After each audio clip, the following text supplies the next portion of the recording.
Welcome, everyone. I'm very excited for today's episode. Today, I'm joined with Jonathan Aftalion, founder of Aftalian Law Group, specializing in immigration laws. So, first off, it's wonderful to have you here. Thank you, Zoe. It's great to be here, both speaking with both you and David. Um, David and I, we go way back. I think it's like 3, 4 years ago now, where he actually interned for us during one of his breaks, and it was cool seeing him then and now. And I'm super proud of you, David. Good job, and keep up the good work. Thank you, Jonathan. And here goes the first question. You are a very successful lawyer entrepreneur, not just lawyer, but lawyer entrepreneur. And your practice helps individuals, families, and businesses across the nation with complex immigration matters. What prompted you to become an entrepreneur, to start your own practice, and what have been the ups and downs throughout the journey?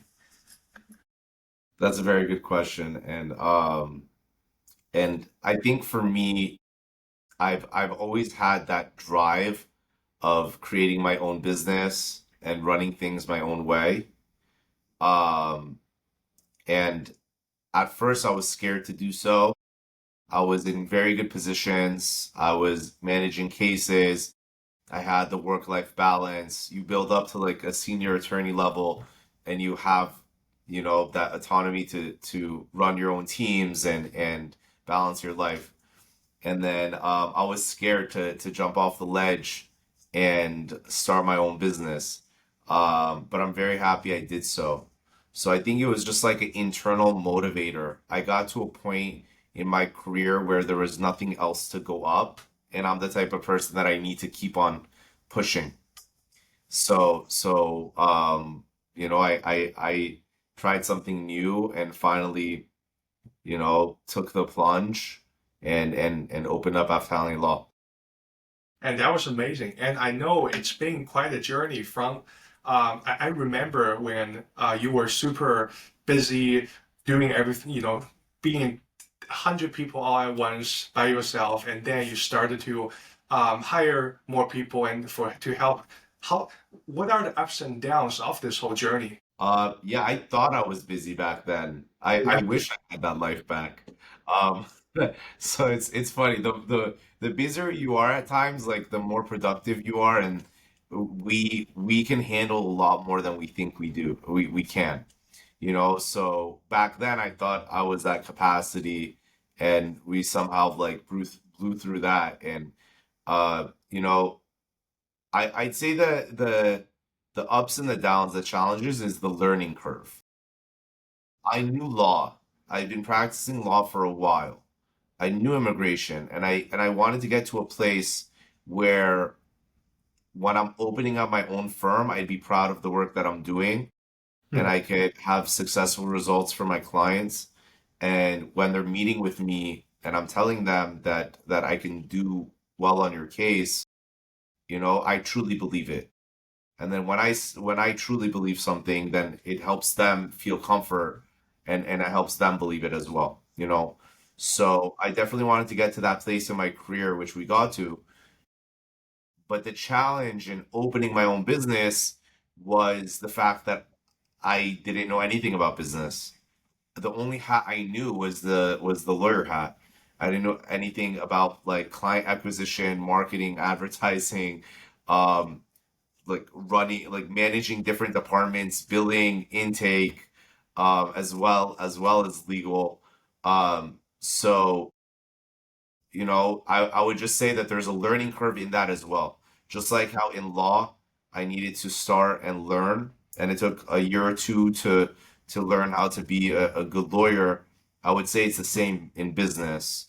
I needed a little bit of time to figure things out and the way that I wanted to run things. Yeah, and I've heard that once you have a good product offering, the rest, you have the learning curve, but it goes fairly easier. And we know you have a very good product offering, so we know that that's a foundation for everything too.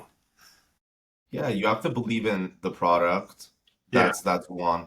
And then I really try not to lower the standards. So things will always, you have to let go of the reins a little bit, you know. If I could do every case myself, I'd be very happy. But at some point, I had to start delegating, and it's hard. You're giving away your babies. You're giving away these cases, and you're hoping that the people that you're hiring are taking care of them the way that you would, So it's just implementing that culture within the firm and keeping the high standards, that I've been able to see positive results. Yes. Absolutely. Talking about quality results and quality work, you note that you don't treat clients as simple files. You build a customized strategy for each case. From your vantage, what are the repeatable patterns versus the unique outlier cases, and how does the team decide which path to take? Also a good question. I mean, it's very customized, right? Mhm. So sometimes cases are, um, very routine, marriage based, no criminal related issues, no language related issues, entry related issues, fraud, or prior misrepresentation. And those are cases that we could get positive results with fairly quickly, you know. Um, a lot of those people are not looking to hire immigration lawyers because if you don't have problem with education, with language, and you don't have any complexities, a lot of times people want to file it on their own. So enter the immigration lawyer where the fun stuff begins. We'll take on the challenge of the prior fraud or misrepresentation, any arrest or criminal related issues, any entry related issues. So every case is different, and it is very important to take the time to hear the person's story and to tailor a strategy and a pathway for each individual client. Mhm. And I mean, it sounds like that you're really balancing very highly personal stories and high-stake legal work but also with growth and scaling. You mentioned about how, you can't do a million cases by yourself. You have delegated and all that. So what have you found to be the biggest bottlenecks as you aim to scale the work? Either client acquisition, intake, or case management workflows, from either of those angle, there are some sort of repetitive work or bottlenecks on what demands more of your lawyer expertise. Yeah.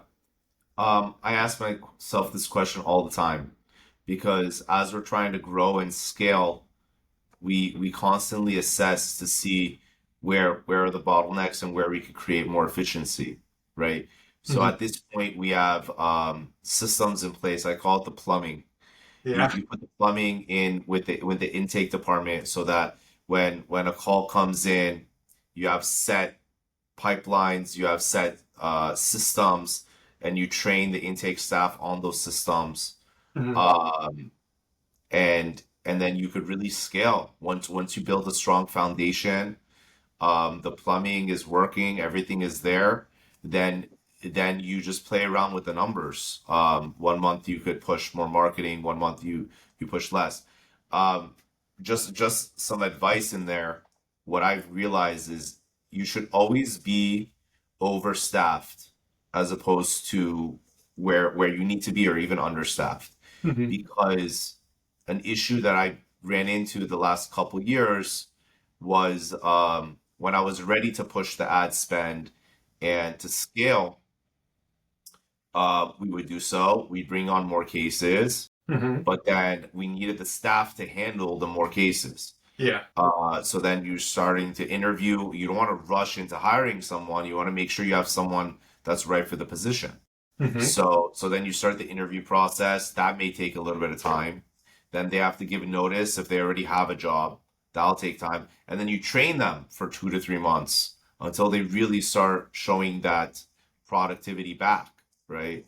So I've taken a different approach, and if I see a good candidate, whether it's intake or legal, I hire them and I'll train them and I'll keep them sitting there. and learn the system so that when I'm ready to push, they're already trained and ready to handle. That they are on standby and ready to scale. Yeah, so that's helped a lot. Like the bottleneck when you said it was having the staffing Mm-hmm. and having the trained staff that could handle the cases. So when you're delegating, that's very important for me to have done. Mm-hmm. And then in terms of my own bottlenecks, my own time, right? So it's a lot of people want my attention. Yeah. So how can I create a firm that is loving and welcoming and is there for their clients when I'm the attorney and people want me for my name, but I'm also delegating it out to people, you know? Mm-hmm. So we've created like a system and we have an army of people that are here for communication, like daily communication, where it should never go more than a day where the firm is getting back. Yeah. And then we've created systems in place where you can meet with me as well. You get onto my calendar and I would be available. Um, Yeah. and when you scale, it's the consultations. The consultations take more of my time. And right now, that's something that I'm trying to tinker with. You know, how can I, if I'm only one person Mm-hmm. and I'm the one consulting with the new cases, how can I free up more of my time to consult with more clients and grow that way? Right. So that's what I'm working on currently. Yeah. It sort of is this, everybody's talking about a pipeline and the human in the loop pipeline or expert in the loop pipeline because you got this pipeline of different services and different vendors and different staff. But then you got one expert or a few experts, and you really need to position the expert in the pipeline at the key positions, sort of, to be most efficient, spend the least time, but most value to be in the pipeline. So this pipeline is still, the entire pipeline is still this experts, but experts not sort of doing the repetitive work of, just the mundane work of the administrative part of the pipeline. Yeah, so the way that the pipeline works is like, it's more stages. Mm-hmm. So you're taking either the prospective clients through stages or Mm-hmm. you're taking the actual clients through stages of the case. So then it doesn't need to be like any type of expert or anything like that. Like you just have to have the right stages and the right systems, and Mm-hmm. then you train the staff on each stage. So Mm-hmm. this stage is the legal assistant stage. Legal assistants will send out the welcome email, they'll send out the questionnaires, they'll send out the instructions, and they're there to follow up with the clients constantly till we have the documents, organize the documents. Then the paralegals come in, and they're the ones who do the pre legal work. They're the ones who are entering in the information into the forms, Mm-hmm. similar to what David was helping out with not too long ago. Yeah. They're the ones putting the information into the forms and getting the evidence organized on a cover letter for me because they have the legal knowledge. They can take the basic information that the legal assistants have gathered and use their vast legal knowledge to get cases prepared for the attorney. And then the attorney review part comes in, Mm-hmm. where I'll have the forms, I'll have the evidence, and then I deal with the challenges, whether there's the fraud related, criminal related. I'm the one who tailors the strategy, but at that point, the case is set up for success. When it's coming to me, I have the basics down, and then I could concentrate my time on like the more Yeah. complicated matters. Yeah. To really have your expertise where the most valuable part is. So Yeah, I think yeah. that's the best thing of delegation. Mhm. Someone told me this and I still stick to it today. They told me to write a list of all the tasks Mhm. that I would do on a daily basis. This is even before I had staff. Right. Everything that I would do. And then they're like choose the top 3 and 5 most important things. Mhm. Keep that for yourself. Hire staff for everything else. Yep. Because if I'm valuing myself at a certain place, Hmm. my hourly rate is going to be much higher than my staff's hourly rate, and Yeah. they could handle a lot of what's on that. Yeah. So I did it, and it's been working for me. That way, I'm able to delegate and assign Hmm. more of the basic, like document gathering, communications, things like that. Yeah. And then by the time it comes to me, I can do the more high-end legal work. And Yeah. that creates more time for me to take on more cases and give that individualized attention to more people, because I'm not stuck doing all the busy like follow-ups and document gathering and organization and filling in the forms. That is perfect. That is both for you to create more value and also giving the clients the most value for the bucks. Yes.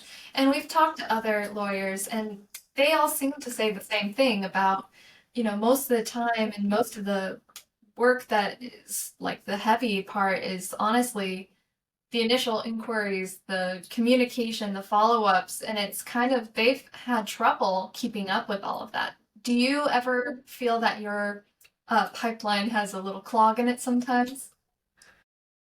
Well, it either comes down to systems or people, Hmm. Hmm. right?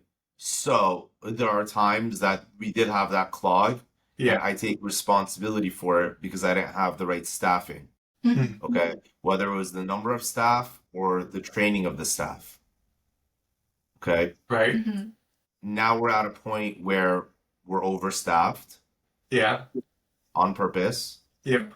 and there is systems, and there's plenty of training for those systems. Hmm. We have 2 weekly meetings every single week for an hour to hour and a half, just on training, question, law, where I'm making myself available to the support staff. Hmm. So we have videos of our training systems. So at this point, if that clog happens, I assess it, and it's more likely to be a personal issue, not a systems issue. Hmm. And then we'd have a discussion with that individual. Hmm. So the goal is to create those systems in place. Hmm. So and then you give the opportunities for those individuals to step up, redeem themselves, improve. And then it gets to a point, either they're stepping up and they're doing what they need to, or this isn't a right fit for them as a law firm, because we're not going to lower our standards for anyone.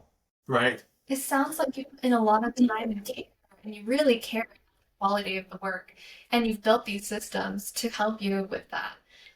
You mentioned that you are overstaffed. Are you thinking of scaling your business even bigger? On business growth side, as you aim to win more clients and expand, possibly geographically, uh, what signals or metrics are you following to know you're on the right track and turned around, what are early red flags for you to watch for also in the same area? Scaling. Yeah. Yes. Yeah. So yeah, I mean, to answer your question, I do want to scale, and I don't have a limit.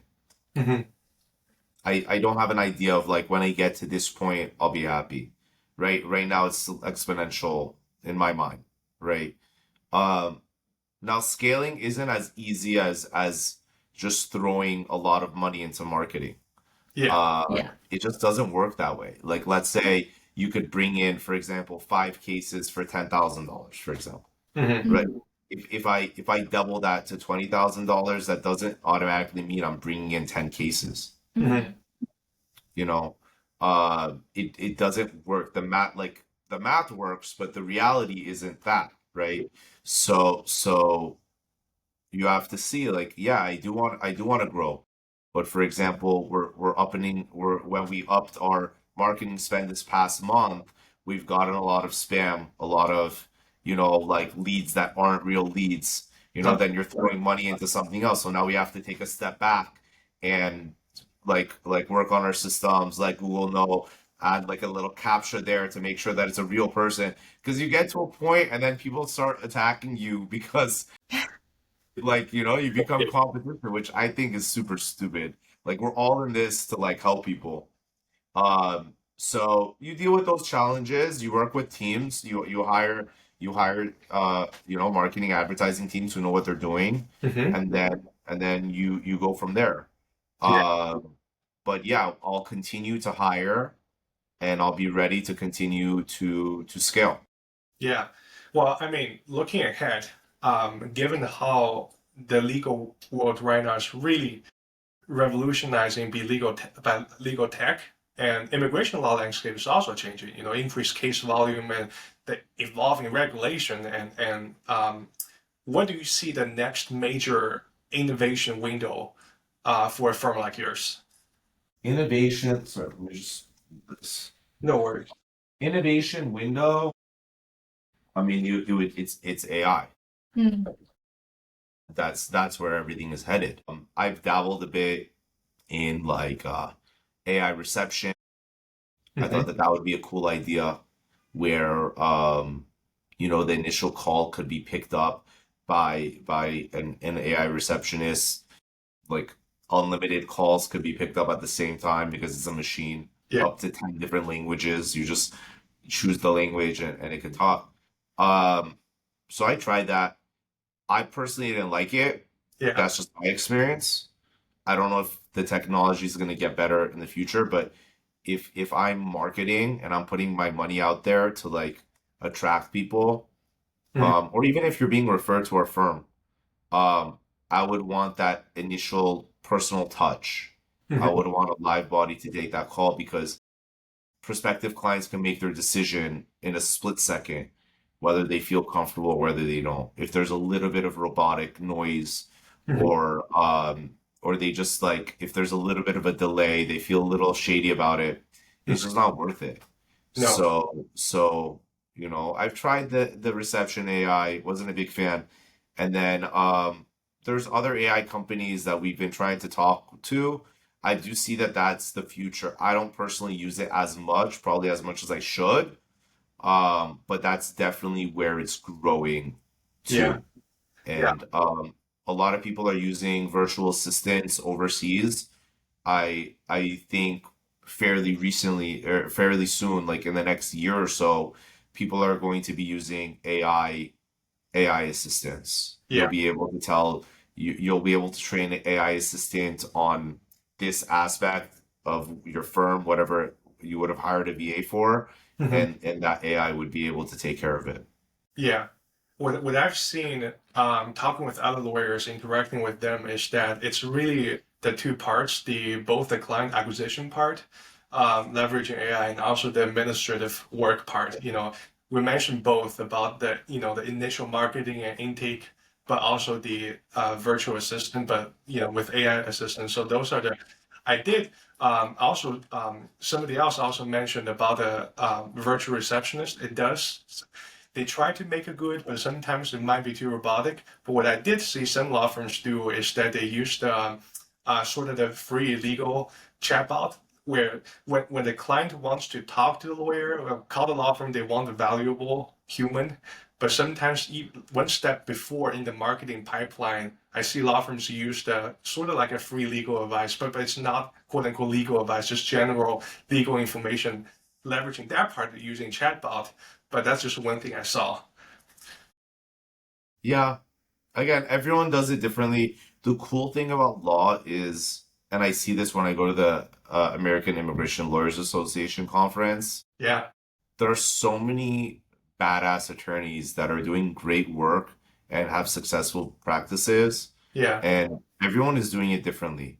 I Mm. don't think there's like one master formula that people are using other than just like good work product and maintaining your reputation. hmm, So if chatbots work for you, great. hmm, For me, I would only use it in terms of accessing basic information hmm, like name, email, phone number, and setting you up with an appointment.